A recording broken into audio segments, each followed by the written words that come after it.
Haleluya.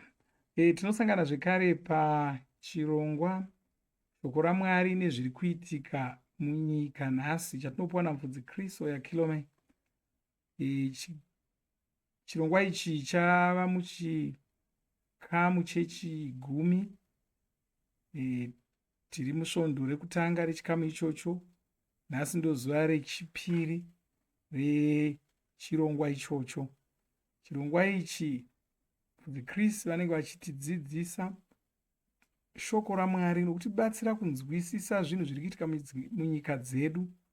Zvikuru sei tichitarira mushoko raMwari, zvinhu zvizhinji zviri kuitika munyika iko zvino hazvisi zvinhu zviri kungoitika zvega, zvinhu zvakatotaurwa nebhaibheri, zvinhu zvinototitaridza patava, zvikuru sei tichitarisira kudzoka kwamambo wedu Jesu muponesi. Saka zvinhu zvakakosha kuti tinzwisise. Zvimwe zvacho zvinongoita sokuti zviri kungoitikawo hazvo, asi tikazenge tichitaura kutarira mushoko raMwari tinozoona kuti zviri kuti zvimwe zvacho zviri kuitwa naSatani achitsvaka kuda kumhanyisawo dzake dzaanoda kumhanyisa. Mufudzi Kristu kutanga mugore ra2020 rakatanga zveCovid, ndo pavakatanga kutibatsira kunzwisisa kuti zvinhu zvese zvatingoona izvi zvinongoita sezvinhu zvanga zvagara zvichingoitwa panyika, zvinhu zviri kutoitwa naSatani. Saka regai tipinde mudzidziso yativa nayo nhasi, yavari kutidzidzisa pazuva ranhasi. Mwari vakuropafadzei.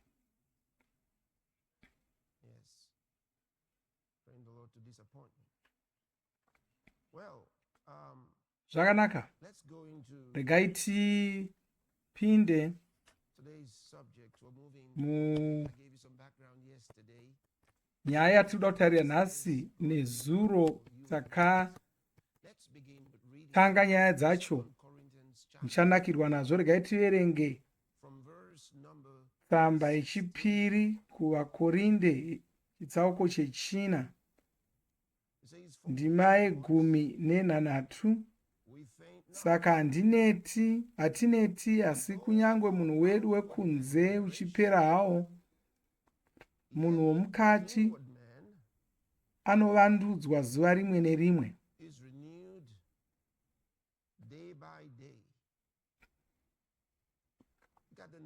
Tarirai ndima inotevera yacho.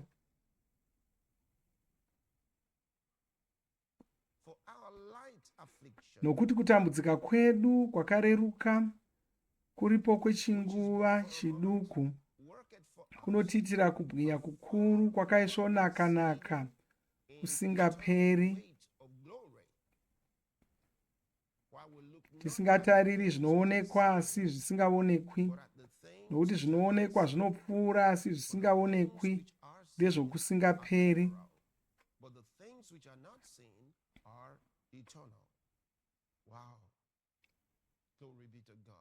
Mwari ngavakudzwe. Ndoda kuti munzwisise zvaabva mukutitaurira zvacho. Ari kutaura pamusoro peupenyu hwedu, upenyu hwedu munyika inotongwa naMwari, iyo nyika iyo inotongwa naMwari, ushe hwaMwari. Imomo munyika yawakazvarirwa, pawakagamuchira ruponeso rwamuponesi Jesu.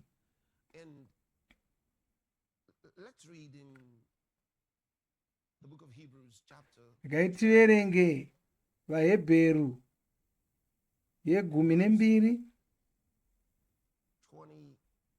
ndima ye27. Toda kuti tiverenge ndima iyoyo.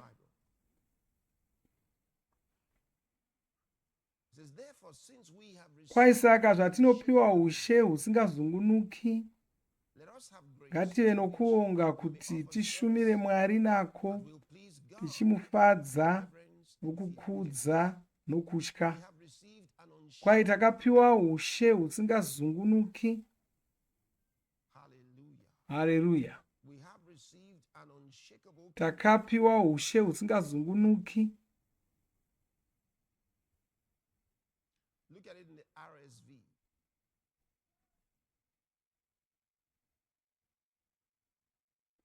Therefore, let us be grateful for receiving a kingdom that cannot be shaken. Kwai ngatifarei nokuti takapiwa ushe husingazungunuki. Let us be grateful for receiving a kingdom that cannot be shaken. We have received this kingdom. Takapiwa ushe husingazungunuki, ndo matava kugara. Have a look at the Message translation. Well, I did tell you it's not quite a translation, it's a paraphrase. Do you see what we've got? Rimwe bhaibheri rinoti munoona here zvatakapiwa. Takapiwa ushe husingazungunuki. Saka takatopiwa ushe ihwohwo. Takatopiwa ushe ihwohwo. Saka tine ushe husingazungunuki.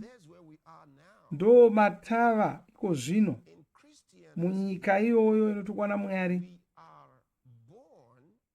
Isu tiri vaKristu, kureva kuti tine nyika yatakazvarirwa mairi. Imbofunga,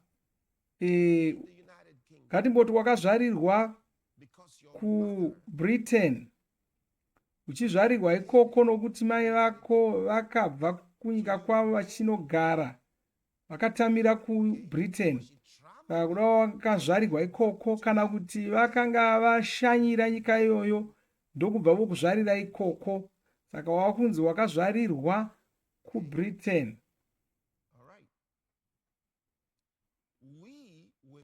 Isuwo takazvarirwa munyika inotongwa naMwari, muushe hwaMwari. Pawakanga uri muchibereko chamai vako, wanga usati wazvarwa, mai vako vanogona kunge vanga vari kuBritain, asi iwe wanga usingaverengwi sewakazvarirwa muBritain, asi pavakangokuzvara chete wakabva wotoverengwa kunzi wazvarirwa muBritain.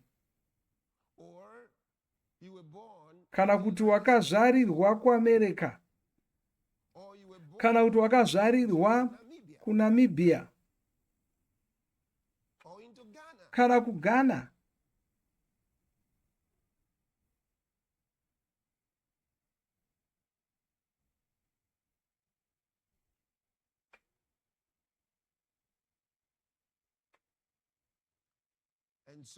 Saka chimbofunga saizvozvo, pawakazvarwa kechipiri, wakazvarirwa muushe hwaMwari, munyika inotongwa naMwari. Ndozvotaurwa neBhaibheri. Wanga uri mweya wako ndo wanga uri kuzvarwa saizvozvo, mai vako vakangozvara nyama chete.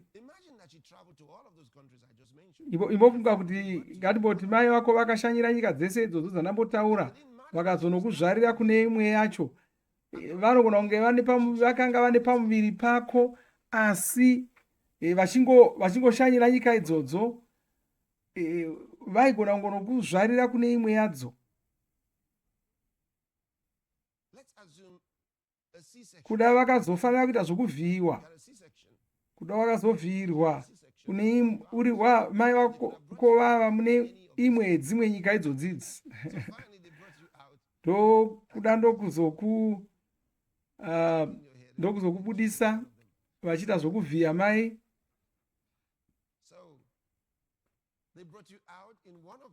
Saka nokudaro unogona kunge wakazvarirwa mune dzimwe dzenyika idzodzo, ndokutotanga kutoverengwa sezvinonzi uri chizvarwa chenyika iyoyo, nokuti wakazvarirwa munyika iyoyo. Pamweya ndo zvinoitikawo pawakazvarwa kechipiri paya, chizvarirwa muna muponesi Jesu, wakanga uri kuzvarirwa munyika inotongwa naMwari. Haleluya! Wanga uri kuzvarirwa munyika inotongwa naMwari. Usambokanganwa izvozvo. Unofanira kunzwisisa kuti unotori mune imwevo nyika. Kune vatsvene vakawanda vasina kudzidziswa izvi, nokudaro havanyatsinzwisisa kuti vanotori neimwe nyika tsva yava kugara mairi, saka havararami upenyu hwenyika iyoyo. Kana wanga uri kuda wakabva kuRussia Australia, kana kuti wakabva kuaustralia ndokwawakazvarirwa, kana kuamerica ndokwawakazvarirwa ngatimboti, or Nigeria, kana kuti kunigeria, you knew you were Nigerian, you knew you were Australian, you knew you were American, unonge unotoziva kuti uriwe kubritain kana kuti wekunigeria kana kuti wekucanada kana wekuamerica. Hazvina basa kuti waenda kupi, haukanganwi kuti uri wenyika yawakazvarirwa yacho iyoyo. God wants you to be Mwari vanodawo kuti ugare usakanganwa kuti wava chizvarwa chenyika yavanotonga ivo. of this heavenly kingdom. Vanoda kuti unzwisise kuti wava muchizvarwa chenyika yokudenga. Havadi kuti ukanganwe izvozvo.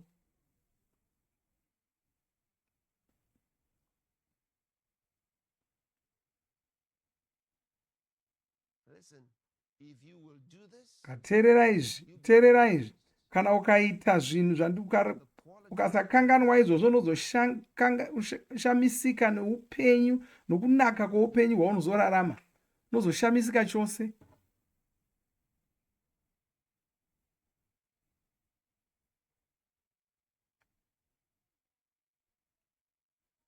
you will discover Unozowana kuti independent, unozonzwisisa kurarama upenyu husingagoni kukanganiswa nezvinhu zvenyika ino, and you can live above the world.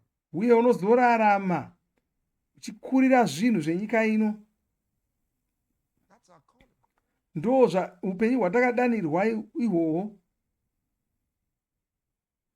Let me show you. Regai ndikutaridzei ndima dzakati kuti 14, from verse 17. Varoma 14 ndoverenga ndima 14. But righteousness and peace and joy Kwai nokuti ushe hwaMwari hazvisi zvokudya kana zvokunwa, asi kururama norugare nomufaro mumweya mutsvene. what he was already discussing. Remember, this Anotaura pamusoro, anoti ushe hwaMwari hakuzi zvokudya nezvokunwa, nokuti wanga ari kutotaura nezvokudya nezvokunwa kumusoroko. referred to what he was still talking about.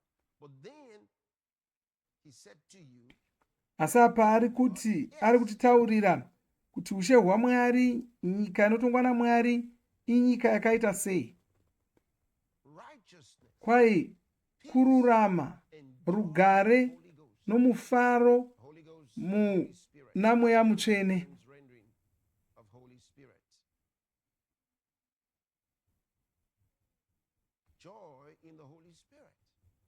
Kwanzi munyika muno mufaro The kingdom uri muna mweya mutsvene. not meat and drink, but Nyika inotongwa naMwari, ushe hwaMwari joy in hausi the Holy zvokudya nezvokunwa chete, asi kururama, rugare nomufaro what this kingdom is about. muna mweya mutsvene. Saka anotibatsira kuti tinzwisise kuti Righteousness, ushe hwaMwari hwakamira sei. in the Holy Spirit.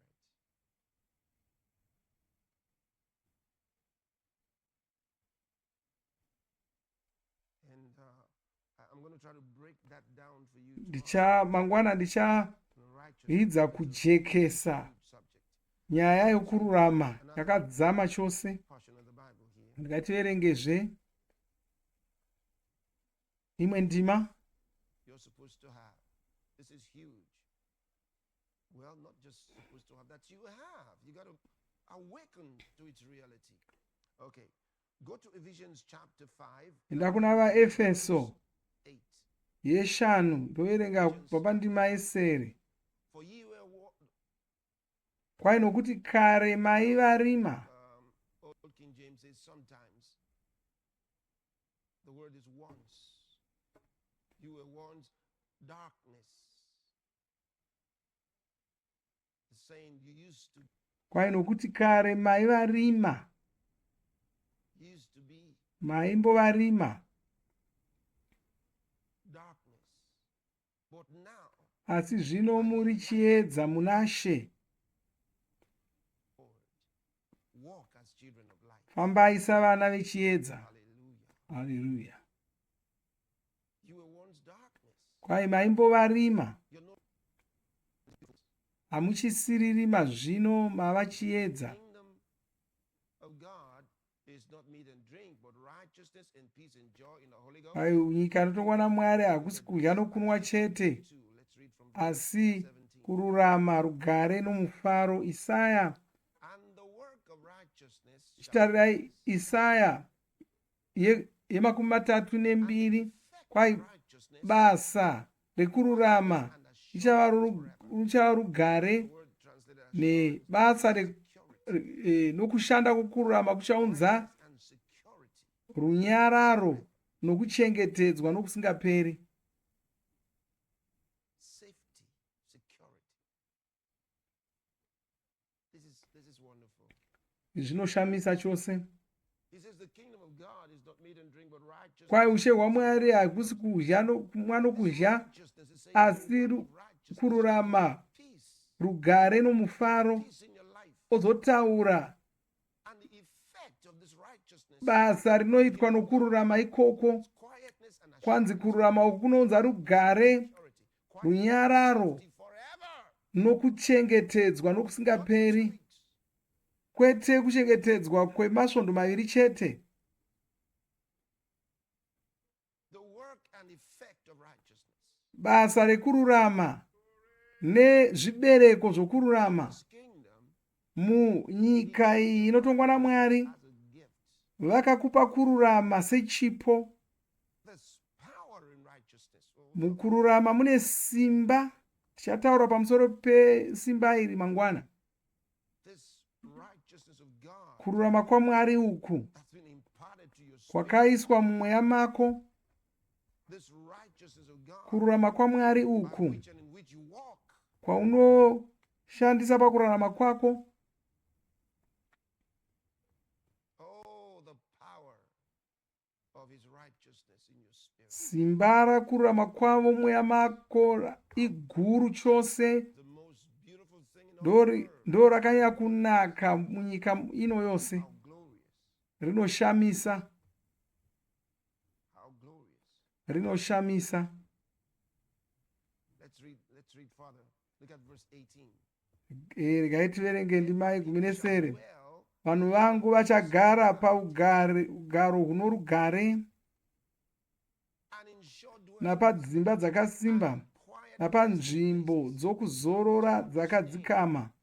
that Israel Ndoda kuti munzwisise kuti Israeri ichange ichisangana millennial reign nerugare urwu panguva iya Jesu yavachazotonga panyika pano kwechiuru chamakore. has this. Asi muKristu ari anotova norugare urwu iko zvino, anotori narwo iko zvino.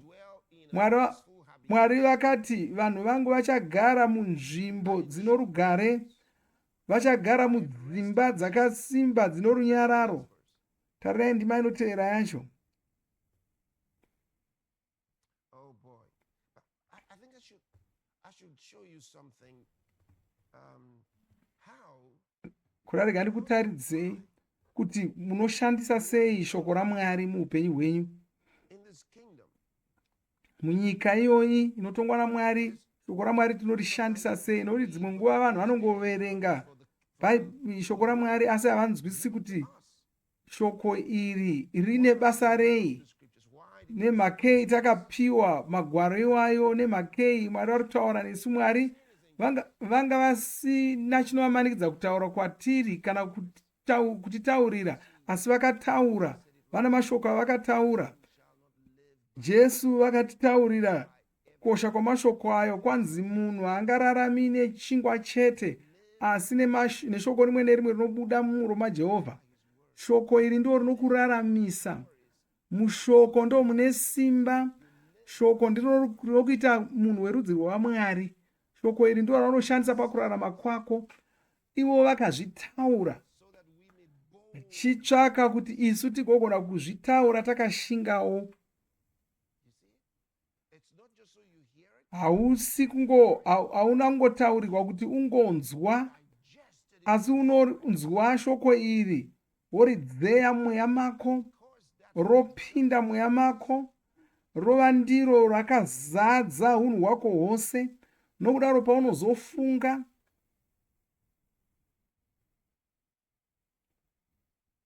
unenge wava kungofunga shoko chete.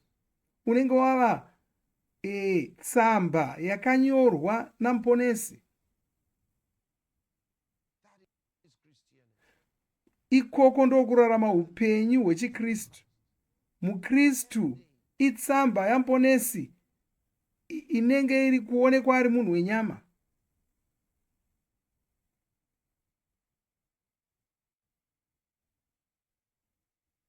Haleluya.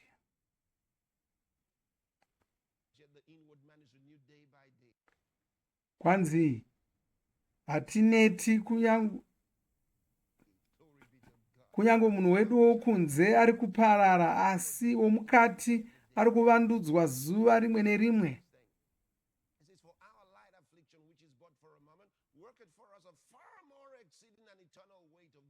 Kwai kutambudzwa kwedu kwakareruka hako kunotiitira kubwinya kwakaisvonaka. Saka hatitariri pazvinhu zviri kuitika patiri, nokuti tinorarama upenyu husinei nezvinhu zvatinoonekwa nemeso. Tinotarira pazvinhu zvisingaonekwi nemaziso enyama, nokuti tava kugara muushe hwaMwari. Zvinhu zvisingaonekwi nemeso enyama ndo zvatava kushandisa pakurarama kwedu, nokuti zvinhu zvinoonekwa nemeso hazvigari nokusingaperi. Zvinhu zvinoonekwa nemeso enyama hazvigari nokusingaperi, asi zvinhu zvisingaonekwi ndo zvinogara nokusingaperi. Saka zvinhu izvozvo zviri mumweya, zvisingaonekwi, zvisingazikamwi nevanhu venyama, zvinhu izvozvo ndizvo zvinhu chaizvo chaizvo. Munhu wemweya anozviona zvinhu izvozvo. Saka takatora pfuma yomushe hwaMwari ndo yatava kushandisa pakurarama kwedu, kururama, rugare nemufaro tiri muna Mweya Mutsvene. Tarira imwe ndima zvekare, vaRoma 15.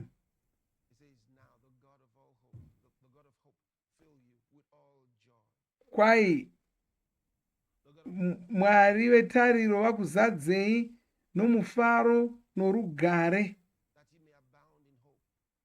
kuti muve netariro yakawandisa nesimba roMweya Mutsvene. Saka uri kunamata kuti Mwari wetariro akuzadze nomufaro wose norugare pakutendeka kwako.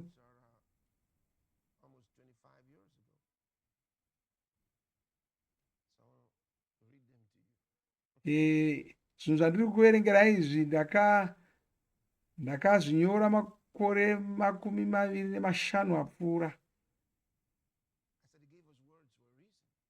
Akatipa shoko, saka ndakanyora ndikati mashoko ndo anotakura simba rokuvimba naMwari, anotakura zvekare kutya, anounza upenyu kana rufu. Mashoko imhodzi. Chokutanga ndati mashoko ndo anotakura simba rokuvimba naMwari.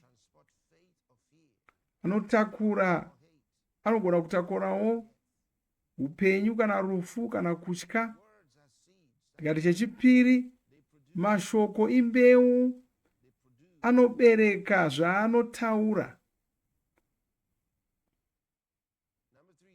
Chechitatu, mashoko anobudisa zviri mupfungwa dzako, anobudisa unhu hwako. Chechina, mashoko ndo anosvitsa masimba epamweya kunzvimbo kwaanenge asvika ikoko.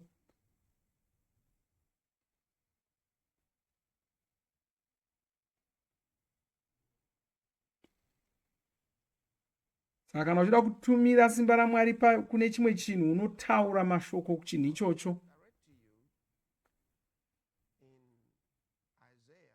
Ndakuverengerai kuna Isaya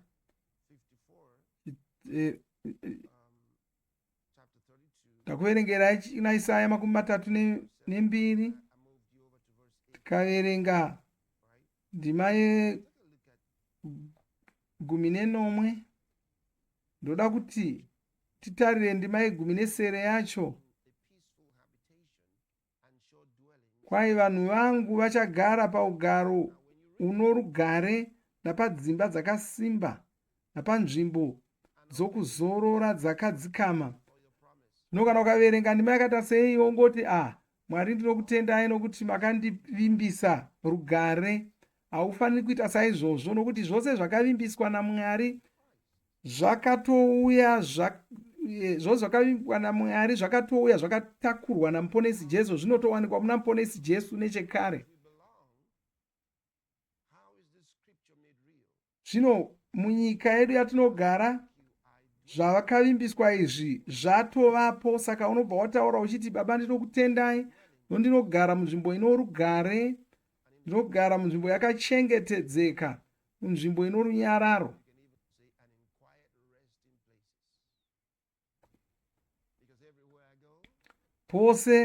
Kwose kwandinoenda inzvimbo yakanyarara.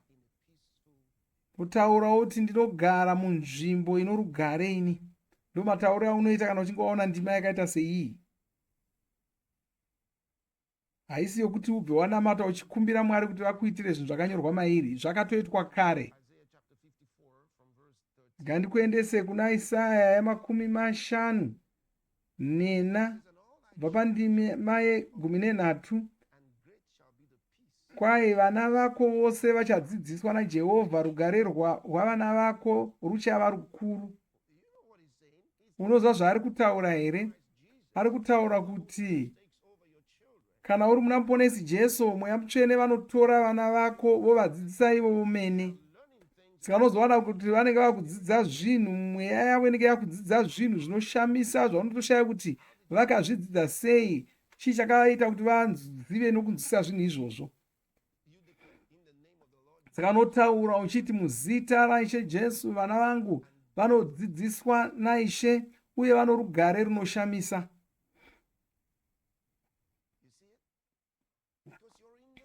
Nokuti waakugara munyika inotongwa naMwari. Asi unoona munyika vanotaura mashoko akashata pamusoro pevana vavo, ikoko kukoniwa. Iwe unofanira kutaura izvi. Tarira ndima inotevera yacho. Kwai uchasimbiswa mukururama. Saka wotaura uchiti ini ndakasimbiswa mukururama. Uchava kure nokumanikidzwa. Saka wotaura uchiti ini ndiri kure nezvinomanikidza, nokuti hauna chaungatya woti ini handina chandofa. Uye kure nezvinotyisa woti ini zvinhu zvinotyisa hazvi kuzoswedera pedo neni. Hakuna chingasvika kwandiri. Ndinogara munzvimbo ino rugare, batsirwa nesimba raMweya Mutsvene. Ndo matauro aunoita. Ivo vakataura izvi, vachitaura izvi kuitira vaya vanogara munyika inotongwa naMwari. Izvi zvinhu zvakavimbiswa vanhu vanogara munyika iyoyo. Zvino isu taakugara munyika iyi, tava madzishe, tava munyika iyi. Haugoni kuwana maropafadzo aya kunze kwokunge wava kugara munyika inotongwa naMwari. Izvi zvinongowanikwa nevaya vanogara munyika inotongwa naMwari.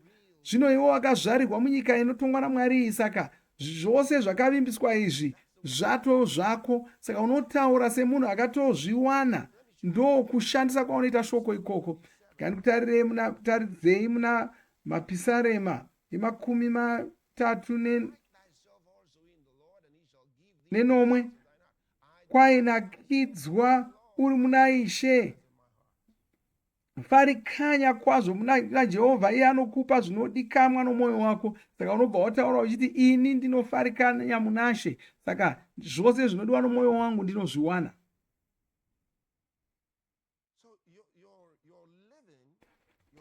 Saka unenge uri kurarama uchirarama unoshandisa shoko raMwari pakurarama kwako nguva imwe neimwe.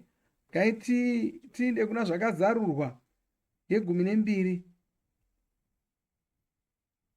Look at verse 11. Tarirai ndima ye11 chete. And they overcame him by the Ivo vakamukunda neropa regwayana uye neshoko rekupupura kwavo. Havana kuda upenyu hwavo kusvikira parufu. these people, Kana vanhu ava, these saints, kana vatsvene ava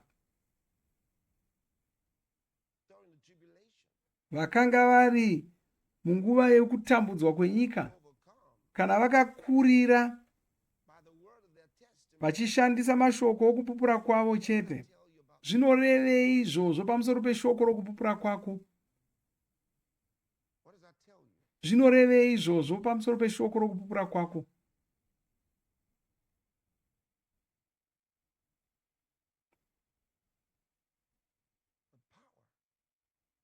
The power of your confession. Mashoko aunotaura ekupupura kwako ane simba, That's great power. ane simba guru, That's great power. ane simba guru.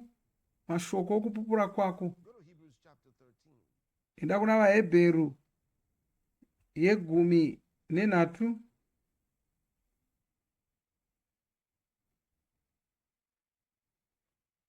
From verse 5. Kubva pandima ye5 I just quoted it to you. ndanga ndatomboitaura. Just as Musakarira mari pamugariro wenyu, tendai nezvamunazvo, nokuti iye amene wakati, handingatongokuregerei, handingatongokusiyii. my helper, and I will not fear what Naizvozvo tinotsunga mwoyo tichiti, Ishe ndiye mubatsiri wangu, handingatyi munhu angandiiteiko.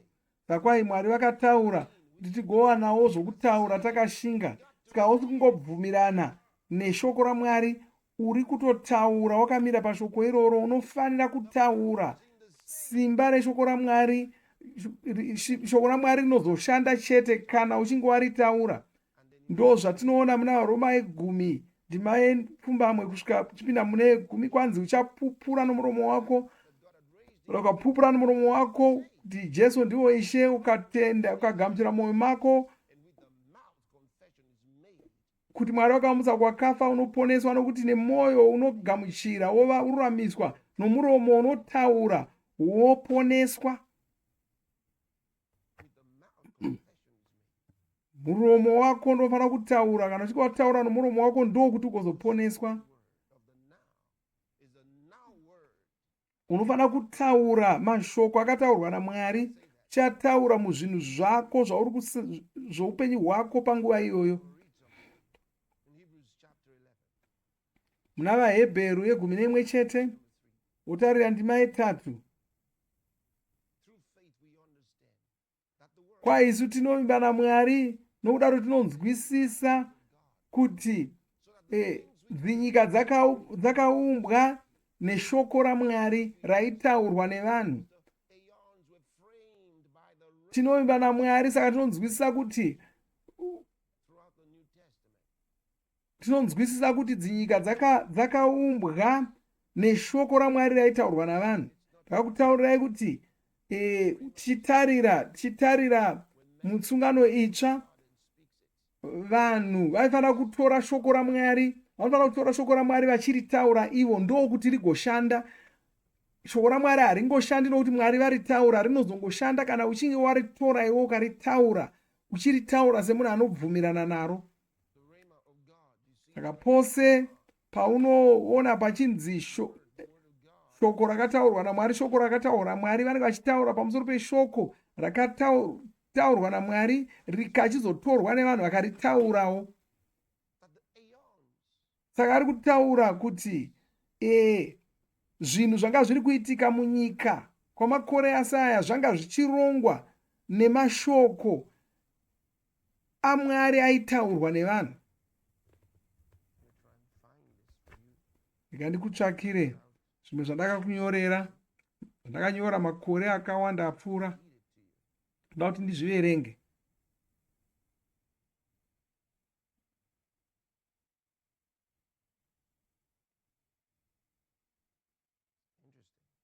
Haleluya. Yeah. I wrote out a brief note here. Ndakanyora mashoko mashoma Between kubatsira kuti unzwisise musiyano uripo pakati penyika yatinoona nemeso era nezvinhu zvinoitika mudzinyika. a cause of life. The world Saka pane zvinhu zvinoitika mudzinyika, ways and appetites. kwozouya iyo nyika pachayo yakazvimiririra. Of course, Mashoko maviri iwaya anofanira kuanzwisisa musiyano wawo paunenge uchiverenga mubhaibheri. conditions of life. If you didn't catch it all, just watch the rebroadcast. Then I put you for cosmos.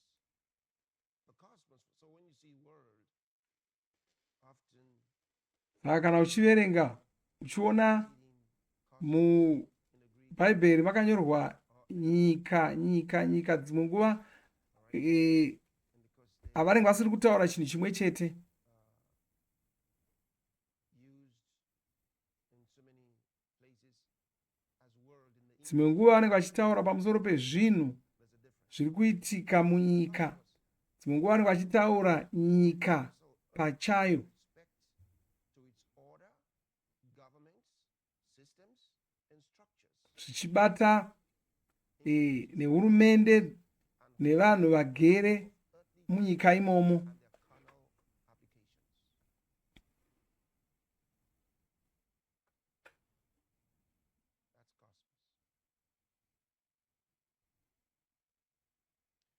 That's cosmos. So, when you bring this verse in the light of this understanding Saka kana ukatarira ndima iyi uchinzwisisa, of Hebrews chapter ukatarira vaHebheru 11 chete ndima 3 uchinzwisisa mashoko iwayaya, we understand that the world unozoona kuti iri kutaura kuti isu tinovimba naMwari nokudaro tinonzwisisa kuti zvinhu zvanga zviri kuitika munyika zvanga zviri kurongwa nemashoko aMwari anga achitaurwa nevanhu. and as this holy man of God spake, they Vanhu vatsvene vaMwari pavanga vachitaura, in other words, mashoko avanga vachitaura iwayo ndo anga achigadzirisa zvinhu nokuronga zvanga zviri kuitika mudzinyika. eons of their day. Vanhu ava ndo vakaronga zvakaitika munyika dzavo, uye vakatorongawo zvakanga zvichazoitika munyika dzakanga dzichauya. You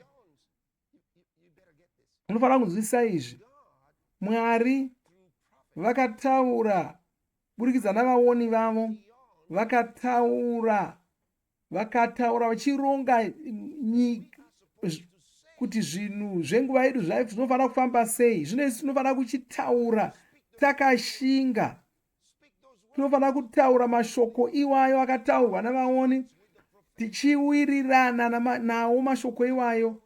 Tinofanira kuataura takashinga. Mashoko aya akatotaurwa nechekare, aripo kuronga zvinhu zvenguva yedu nhasi. Saka tinofanira kuataura isu. Patinoataura saizvozvo, unozoona kuti zvinhu zvinozogadzikana. Rega titarire mundima iyoyo. this is really powerful. Haleluya.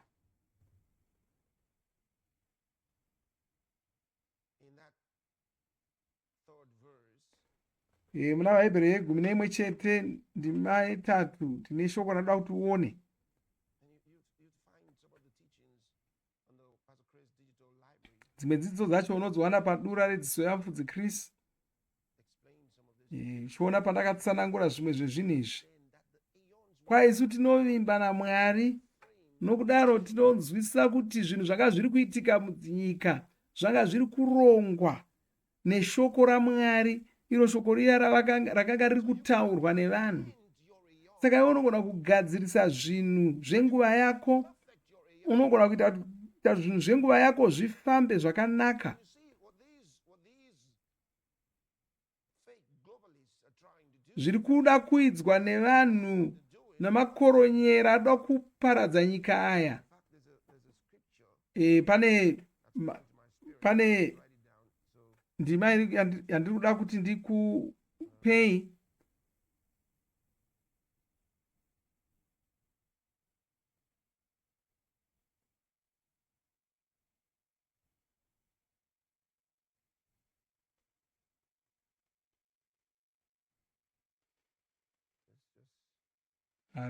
haleluya. I'll come to it for you. Yeah. So they are trying to create makoronyera aya ari kuda kuparadza nyika,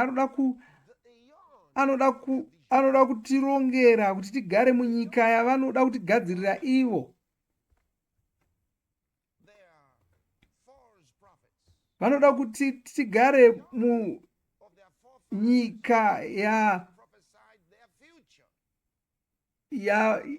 yevakuru vavo, yevatungamiriri vavo vakataura nezvenguva yedu yanhasi, vachitirongera zvinhu zvisina kutinakira, zvisingawirirani neshoko raMwari. Ndakakudzai pamusoro paAlbert Pike, wakanga ane zvaakanga achitsvaka kuti zvizoitika munguva yedu yanhasi, asi zviri zvinhu zvisingawirirani neshoko raMwari.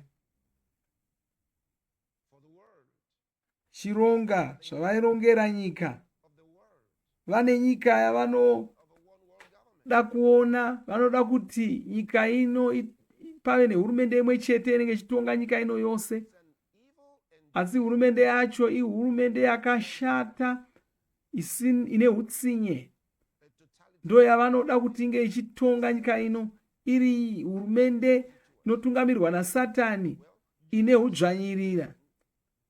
Bhaibheri rinototiudza pamusoro pehurumende yakadaro, asi Jesu vakatitaurirawo pamusoro pehurumende yavachatanga ivo ichazotonga nyika ino yese. Satani une vake vanotaura nokurwira hurumende yaSatani inotonga nyika dzose, asi isuwo tiri vaoni tinotaura takamirirawo hurumende ichadzikwa naJesu, ichatonga pasi rose. Asi hurumende yedu isu yatinotaura nezvayo inotizivisa Order of events. kuti zvinhu zvinofanira kufamba sei, chii chinofanira kuitika, chii chisingafaniri kuitika.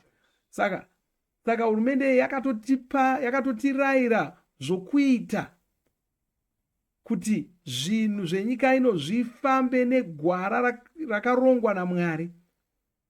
Nokuda kuti takarayirwa tukanzi fanai kushanda ndinodzoka. Jesu vakatitaurira zvokuita chaizvo chaizvo. And from when he established his kingdom Kubva pavakaunza till he returned ushe hwavo kusvikira panguva yavanodzoka, vanotiudza vachiti of his government, hurumende iyi norugare zvicharamba zvichiwedzera. Simba rehurumende iyi nerugare zvicharamba zvichingowedzera zvisina magumo. and so the Freemasons and Saka vamwe vese vanotaura havo zviroto zvavo pamusoro pezvavanoshuvira kuti zviitwe panyika, including their sovereign pontiff, vose ivavo, they all live in our world. vose vavavo vanotorarama munyika yedu. Ino ndiyo nyika yedu. Jesu vakaibhadharira nyika ino, vakaitenga, vakaibhadharira neropa ravo. Ndo zvakanyorwa izvozvo. Jesu vakatenga nyika ino, vakatipa ushe hwacho, vakatiita madzishe isu, vakatisimbisa muzita ravo, vakaita kuti tizikanwe nezita ravo, tishandise zita ravo pakurarama kwedu. And he told us, Vakatiudza whatever is born of vakati zvose, chinhu chose chakazvarwa naMwari, chipi zvacho chakakunda nyika ino. we have to do Zvino isu tinofanira kuita zvavakatirayira kuti tiite. to ensure his peace. Tinofanira kuona kuti rugare rwavo rwavakatipa irworwo, We have an unshakable kingdom. Remember, rangarira kuti ushe hwatakapiwa huna ungatibvuta. we are not supposed to let Hatifaniri them control. kuvarega vachiita zvavanoda munyika ino. No, havafaniri kunge varivo vanoronga zvinoitika munyika ino. Hatifaniri kuvaregera vachironga zvinoitika munyika ino. what they do Rega ndikutaridze zvavanoita in their meditations mukufunga kwavo, so that you would know what you're ndokuti unyatsonzwisisa kuti supposed to do. zvii zvaunofanira kuita Meditations. iwewo mukufunga kwako. Regai ndikupei, Proverbs enda chapter 16 kuzvirevo ye13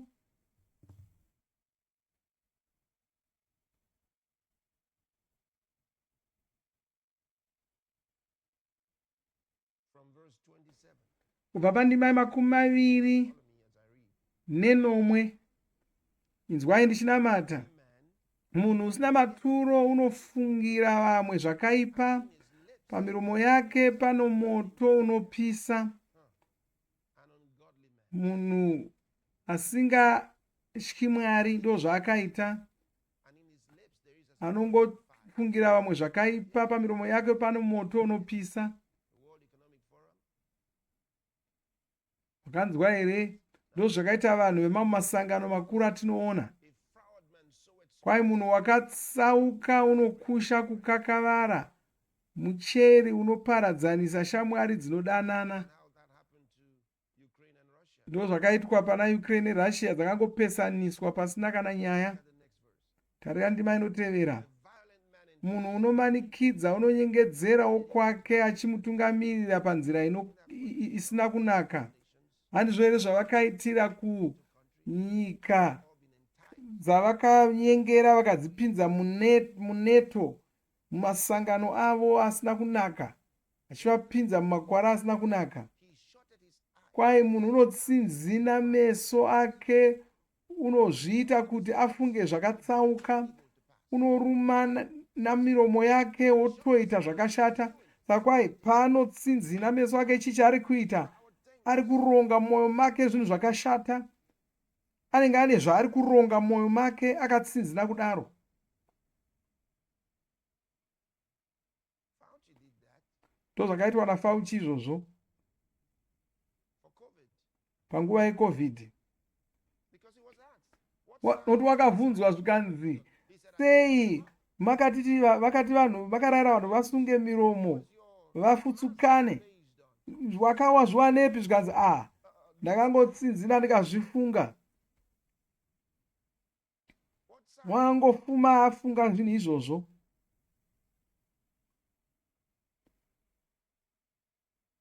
all the COVID protocols that he Zvose zvaitiswa vanhu panguva yeCovid zviya, wakabvunzwa zvikanzi wakanga wazviwana kupi? Kanzi hapana pazva zvakanyorwa, ndangozvifunga. Ndinoda kutaridza kuti wakaita sei, wakatsinzina meso ake ndokufunga zvinhu zvakashata, ndokuvhura muromo wake, ndokutaura, ndokubvapo njodzi yatouya pavanhu.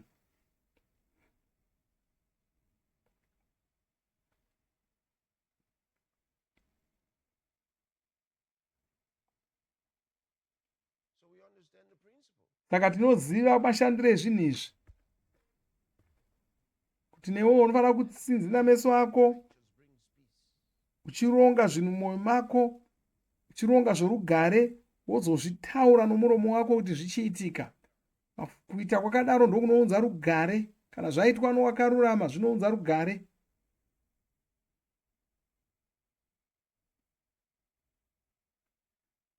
Proverbs chapter, lean not on thine own understanding. Zvirevo 3 ndima 5 kwanzi That's a warning. usavimba naJehovha nomwoyo wako wose, usasendama pakunzwisisa kwako, Understand usazembera pakunzwisisa kwako. Upenyu hunorongwa mumweya, hama dzangu. life is not Upenyu hahuna kumira pane zvinofungwa navanhu. Hongu, zvinofungwa navanhu zvingabetsera hazvo paupenyu, asi zvavanofunga izvi hazvisi zvoupenyu. Zvinhu zvinogadzirwa navanhu hazvisizvo zvingamisa upenyu hwomunhu. Zvingabetsera hazvo munhu, asi hazvizvo zvingamisa upenyu hwomunhu. spiritual men control this world. Ungasazviziva hako, asi vanhu vanorarama pamweya ndo vanotungamirira zvinoitika panyika pano. Unofanira kuzvinzwisisa izvozvo. That's why I'm saying to you, Ndosaka ndiri kuti kwauri, don't stay on the side of being controlled. usange uchitungamirirwa nezvinhu zvenyika ino. Ndiwo unofanira kunge uri kuronga zvinoitika munyika muno. Uri mwana wamambo, uri mwana wamambo iwe, uri mambo pauri ipapo. Saka unofanira kuronga wega zvinhu zvinoitika muupenyu hwako. Uri mambo iwe. Saka unoti muzita raIshe Jesu ndinopupura kuti ini ndiri mambo, nokudaro ndinoronga ndoga zvinoitika muupenyu hwangu. Malisebonda grass. Ndiri mambo, ndinoronga ndega zvinhu zvinoitika munyika muupenyu hwangu. Ndo zvavakataura. Unofanira kurarama upenyu hwavakakupa. Enda kuna zvakazarurwa. Chitsauko chokutanga toverenga kubva pandima yechina. kwaJohani kukereke nomwe dziri paAsia. Nyasha ngadzive nemi norugare zvinobva kunaye uripo, wakanga aripo, nouchazovapo, nokune mweya minomwe iri pamberi pechigaro chake choushe, nokuna Jesu muponesi, chapupu chakatendeka, dangwe kuvakafa, mubati wamadziso enyika, kunaye unotida akatisungunura pazvivi zvedu neropa rake, akatiita madzishe navapiri kuna Mwari naBaba wake. Kwaari ngakuve nokubwinya nesimba nokusingaperi peri. Amen.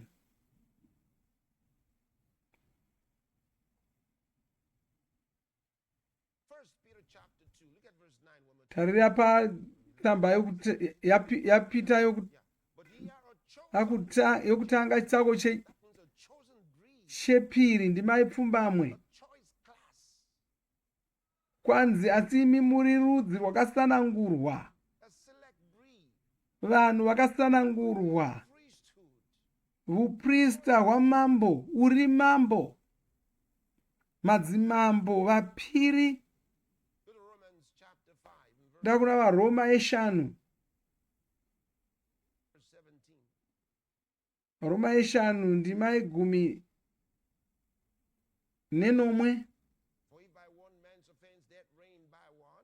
Nokuti kana nokudarika kwomumwe rufu rwakabata ushe nomunhu uyu mumwe, zvikuru avo vakatora nyasha dzakawanda nechipo chokururama vachatonga samadzishe paupenyu nomumwe muponesi Jesu. Vachatonga paupenyu huno, vachatonga panyika pano. Ari kutaura pamusoro pekutonga munyika ino.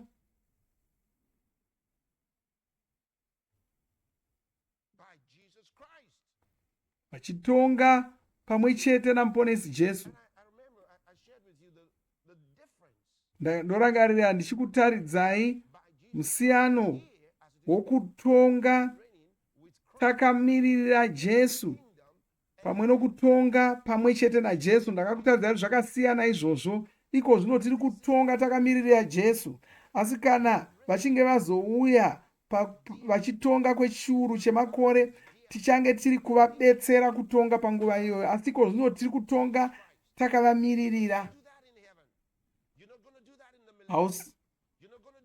Hausi kuzotonga wakavamirira uri kudenga, kana kuti panguva yavachazenge vava pano panyika vachitonga vomene nokuti vanenge vatoripo. Iko zvino vasipo kudai ndo paunogona kutotonga wakavamiririra munguva iyo ino yakapiwa kuvatsvene vaMwari. Mushure kana tangobuda munguva ino, uchange wava kungoita zvokubetsera muponesi kutonga.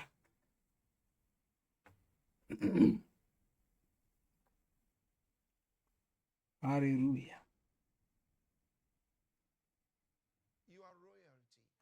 Uri mambo iwe. Tonga nyika yako, tonga zvinhu zveupenyu hwako. Malebo sonta kala seto maragonde libra kalistra majegron salistra cabrogera baronde kazilia satemoj. Tarira mapisarema ezana namakumi matatu nesere ndima yesere. Kwanzi Jehovha unondikwanisira zvinhu zvangu, Jehovha ndiye anogadzirisa zvinhu zvangu. Saka unofunga kuti vari kuitei mauriko zvino? Holy Ghost hadn't come. Now the Holy Ghost has come and lives inside you. This is the work is carried. Munyoro wamapisarema vakanyora kudai, mweya mutsvene vanga vasati vauya, asi zvino mweya mutsvene vakugara mauri. Unofunga kuti vari kuitei mauri? Vari kugadzirisa zvinhu zvako. You see that? The Lord perfects that which Ishe vanogadzirisa zvinhu zvako zvose, chose chako vanochigadzirisa. Maliba sota kalamaya. Varonde gazilia strama. the Lord endureth forever. Tsitsi dzenyu dzinogara nokusingaperi, Ishe. The psalmist here prayed, he said, Munyoro wamapisarema anonyora kwanzi, ngoni dzenyu Jehovha dzinogara nokusingaperi. Musarega mabasa amaoko enyu. Musasiya akadaro, asi unoti kwanzi, ini handingakusiyi, handingatombokuregeri. Kwai ndichange ndinemi kusvikira pamagumo enyika, ndo zvakataura Jesu. Kwai ndinemi nguva yose kusvikira pamagumo enyika. Haleluya. Oh, haleluya. Masokota makapari kodimasa. therefore, Philippians chapter 4 from verse 6. PaFilipi echina kubva pandima yetanhatu. Let's read it from maybe the NIV. I just want to break it down there. Do not be anxious about Kwai musafunganya pamusoro pechinhu chimwe chinhu. do not be anxious. Kwai musafunganya pamusoro pechimwe chinhu, asi pazvinhu zvose mikumbiro yenyu ngaiziviswe Mwari. Saka unotaura kuti ini handifunganyi pamusoro pechimwe chinhu. Ndoda kuti unzwisise shoko raMwari sekupiwa kwarinenge richiitwa kuvacheche pamweya, vachiri kuyaruka pamweya, nevabva zero pamweya. Unofanira shoko raMwari rinonzwisiswa nenzira yakasiyana navanhu vese ivava. When you read this, Paunoverenga munhu wakayaruka pamweya, paanoverenga izvi haaoni semurayiro, haaoni semaonerwo ainoitwa nevaya vachiri vacheche pamweya. Achiverenga shoko rakadai, you see,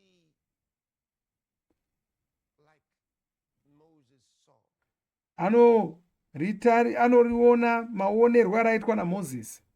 when he gave the laws, Mozisi paakapa vana vaIsraeri mitemo, they saw vana vaIsraeri vaitongoona iri mitemo, iri mirayiro. Moses saw them. Asi Mozisi wanga asingaoni mitemo iyi nenzira iyoyo.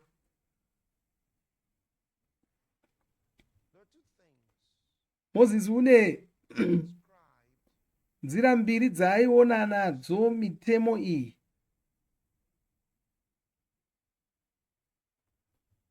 Number one,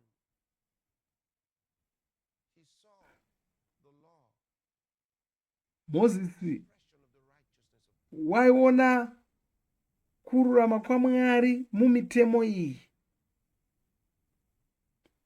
And number two, Zvekare he saw the law. Mozisi waiona mitemo iyi seupenyu. He didn't see it as commandments. Wanga asingaioni semirayiro. It was the expression of God's righteousness. Waiona kururama kwaMwari mairi mitemo iyoyo. What he saw. Ndo zvaakanga achiona. He saw it as life. Aiona seupenyu. If we have enough time in tomorrow's, because I already have a lot I'm going to share with you, I'll show you Mangwana ndichakutaridzai so you can zvinhu izvozvo kuti munzwisise, from the perspective of the spiritual man. unzwisise, A message I preached. uye udzidze kuona semunhu anonzwisisa zvinhu zvemweya. Ndine dzidziso yandakambopa ichitaura pamusoro pemunhu wemweya. So he says, do not be anxious. Saka anoti kwanzi musafunganya pamusoro pechimwe chinhu. Sees this, Munhu wayaruka pamweya achiona mashoko akadai, God is instructing. haaoni sokuti Mwari vari kumurayira kuti asafunganya. Aiwa, He sees anoona the picture. anoona ari kutsanangurwa semunhu asingafunganyi. Kana achiverenga izvi anenge achiona pakanyorwa kunzi munhu wakarurama haafunganyi.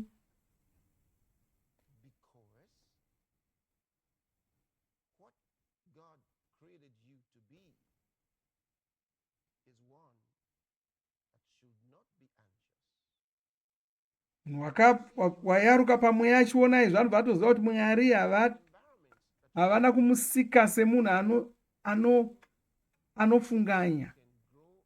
Asi iwe unosarudza wega kuti unoita sei nendima yakadai. Saka unofanira kusarudza wega kuti ukurire zvinhu zvaunosangana nazvo muupenyu. Ukagona kuita saizvozvo hauna chinozokushungurudza muupenyu. Ndima iyi inoti musafunganya.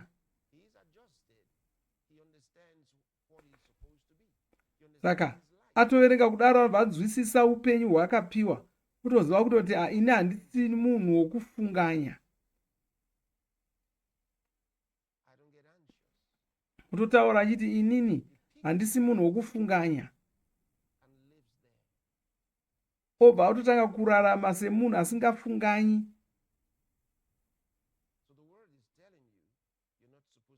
So anenge atonzwisisa kuti shoko riri kumutaurira kuti iye haasi munhu unoshushikana nezvinhu. Asi pazvinhu zvose mikumbiro yenyu ngaiziviswe Mwari nokunyengetera nokukumbira pamwe chete nokuonga. Noti chii chaunoda ndozotaurwa naMwari. Usashushikana, usanetseka, usatyira.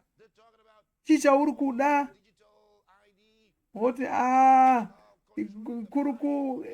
vari kutaura pamusoro pemafashama achauya, vari kutaura pamusoro perupawo hwechikara. Usanetseka, iwe ngotonga zvinhu zvaunosangana nazvo muupenyu.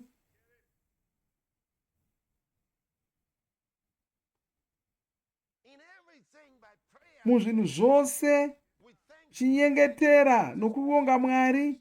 Zivisa Mwari zvauri kuda zvacho.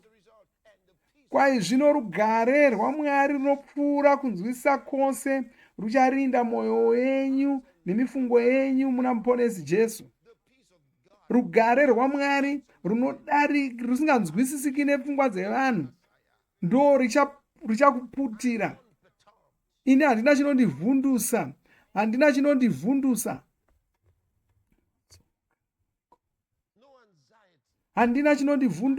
Handityiri. Handina chandinotyira.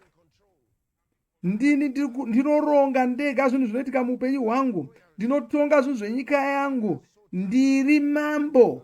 Ndakabva kuna Mwari. Mazonte makitero kamaledro maziria straka. Taura mashoko iko zvino.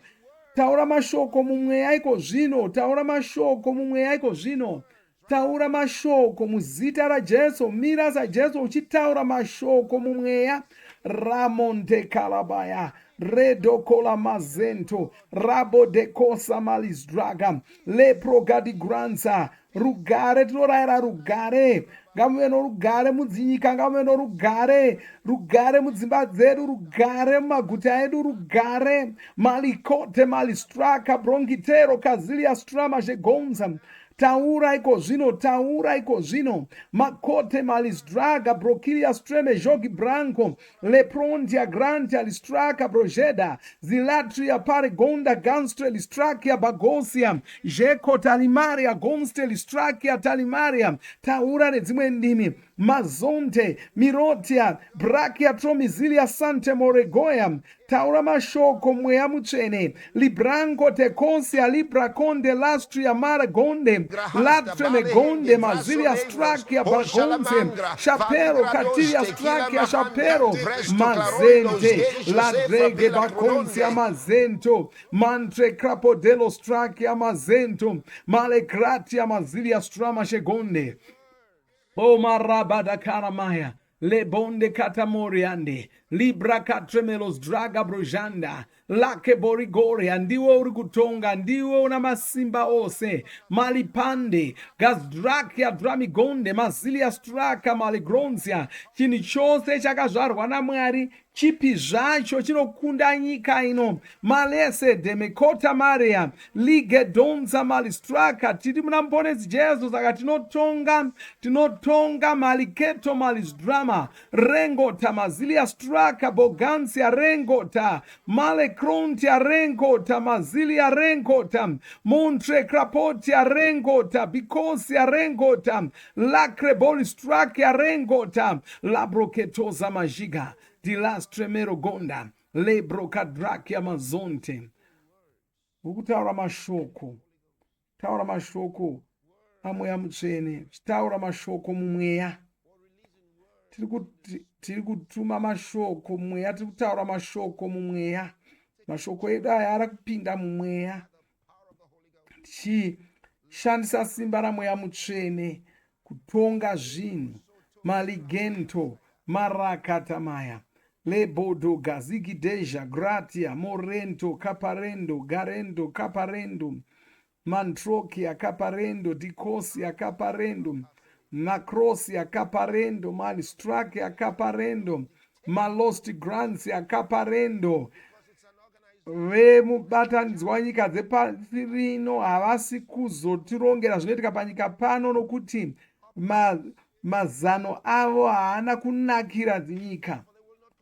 Havasi kuzotonga nokuronga zvinoitika munyika ino. Vangataura havo,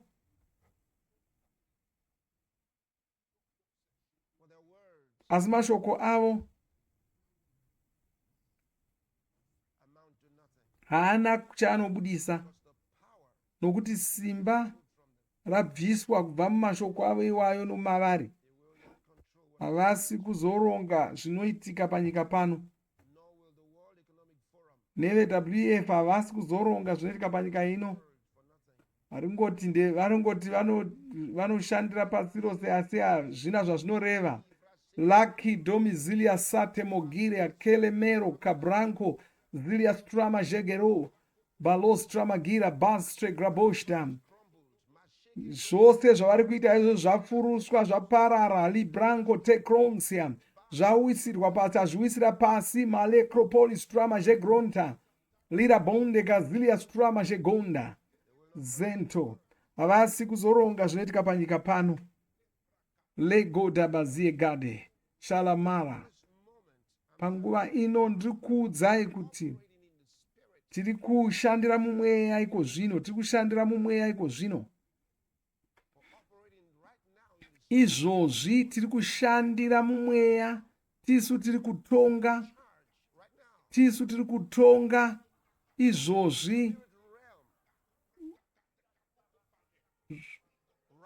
Tiri kutonga zvinhu mumweya iko zvino, tishandisa simba ramweya mutsvene, tisu tiri kutonga iko zvino.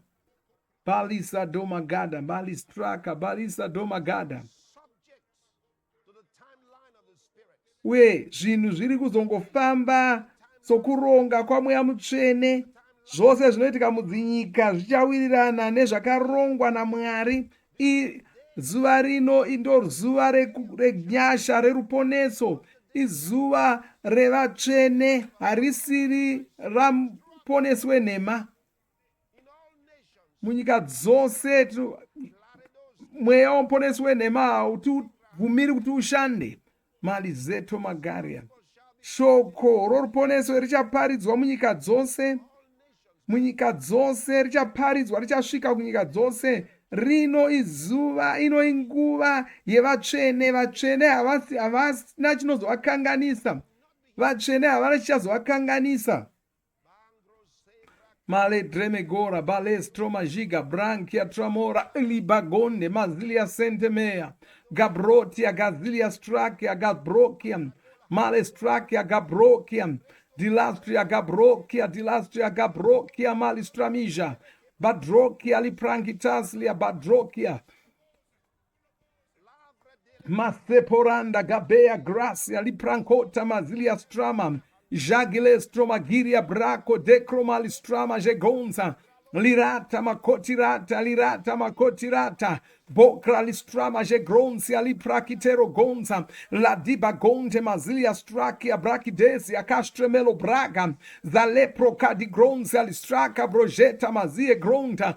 La prakia di cosa malibranco telostri maligranda, zelo bratia gazonte prota gazia, rate goma zacrancia zate goma, masotia zate goma, macreto malistrakia baconcia macreto, bacatilia streke, bacatilia malistrakia, bacatilia malicrontia, bacatilia maconcia, bacatilia, rati gome zota, rati gome zota, rati gome zota, rati gome zota, rati gome zota, rati gome zota, rati gome zota, brakitelos trami coria bajilia ganse tromigane, librakate bokisa mokiria bokisa, mokiria bokisa mokiria bokisa mokiria, bakoria brankia bokisa makoria, bakre tolistrakia bakre maconcia bakre, lecro malistrakia lecro maconcia lecro, brako Oh, ragimazote, malistrakia bracontia ragimazote, male braco de gonzia ragimazote, male prato gazlia ragimazote, male praco de conzia ragimazote, male strakia bragonzia ragimazote, balikra poligranzia ragimazote, maria, sakito mazaki poria, sakito mazaki toria, palastraki bagonde, macaria, decro malistraka brojeda, zileto, makita bronca, zileto, brankitekia, drakia, brankitekia, morepo, takala mala cosa, bigare, biconzia, core mota, malistrakia, core mota, bicase, balostia, core mota, ligra, banteco, branca, libra, banketum, malistrakia, libra, banketo, maconzia, libra, banketo, raki bale goza, di banketro mazilatria, raki bale gronza, rapi gonde mazilia straka, brojeta maziga, dicate mekota malistrama gozenta, zilia strakia bracotero machiara bozenta, lecro palistrakia braginda, zileco takimore, macose brachitelostri brachitelostria, rachidomizaria gazote mashali branco, zacrasia diconsia listrakia, ramande caram, libracote la straka brojeda, zilepro cande moricaria, libro catelos dracia condimaria, la brokita zilia stracia condimaria, balosti graboshda, la proketoya. Oh, hallelujah. Hallelujah. Hallelujah. Hallelujah. Mala patakala masokata mashigitasia. Pala sitika mandoko rataka maladraka. Masopotaka palastraka. Mwari ngavakudzwe. O malastraka mashegeda. Ishe vane nyasha dzakawanda vakarurama. Ishe havana chavakapomerwa. Vakarurama. Labidoza kimashinta. Digidora katimarondi gazilia straka mujenta. Nyika dzose ndedzavo. Nyika dzose ndedzavo. Bhaibheri rinoti nyika ndeyaJehovha nezvose zviri mairi. Nyika ino navanhu vese vari mairi. Haleluya. Haleluya. Haleluya. Haleluya. Nokutenda Ishe. Rabo de los Tramajigidasia.